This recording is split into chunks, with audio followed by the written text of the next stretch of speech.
Alors, dans une vidéo précédente, nous avons observé la charge et la décharge d'une capacité à travers une résistance lorsqu'on alimente ce circuit RC par une tension créneau délivrée par un BF. Donc, ici, on voit bien la tension créneau, dont on peut régler la période caractéristique T via le curseur de fréquence avec la formule F égale 1 sur T.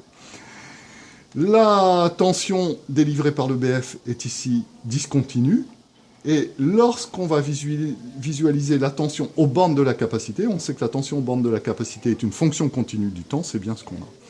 On va maintenant chercher à déterminer la valeur de cette capacité via une formule qui a été démontrée en cours et en exercice. T2-T1 égale 2 ln de 3 fois RC.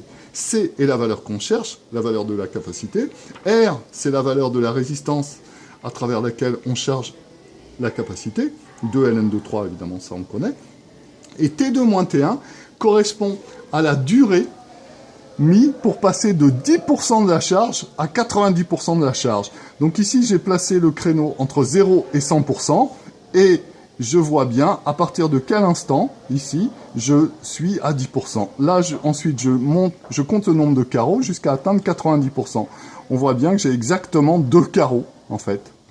2 carreaux. Je m'assure ensuite que je suis bien calibré au niveau de la base de temps, ce qui est le cas, et je vois que chaque carreau fait 100 microsecondes. Donc ça me fait 200 microsecondes pour T2-T1. Donc T2-T1 égale 200 microsecondes. Pour mesurer R, je la retire, je prends un ohmmètre et je mesure sa valeur, et j'en déduis C directement en faisant attention, évidemment, au problème d'unité.